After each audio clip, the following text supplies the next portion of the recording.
puli bilan, mansabi bilan yoki kimi bilandir o'zini katta olayotganlar. Katta olmang aka, katta olmang. Alloh hadis qudsiyda va'da bergan. Kim o'zini katta olsa, men uni sindiraman degan Alloh. Alloh xor qilib qo'yadi. Zo'ravonlik qilmang. Ichimizda mabodo jismonan baquvvat yo bitta sportga qatnashgan bolalar, to'g'ri. Tan olamiz, siz sportsmensiz-da.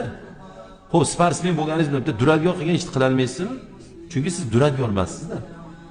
Siz xo'p qanaqadir himmat qildingiz, sportsmen bo'ldingiz deylik.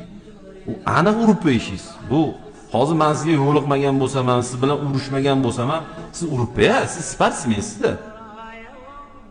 Bu degani sportsmen degani o'zini ishini qilaversin, urib yoraversin. Sport nima degani o'zi? Sport sog'liq garov degani. Sog'liq uchun trenirovka qilish bu vojib. Sog'liq uchun trenirovka qilish bu ibodat. Lekin zo'ravonlik uchun, olib tashlik uchun, zulm uchun qilingan trenirovka bu harom bo'ladi bolalar. Zo'ravonlik uchun zalga kirasiz, u harom shu. Birovni urish uchun shug'ullanasiz, u harom shu.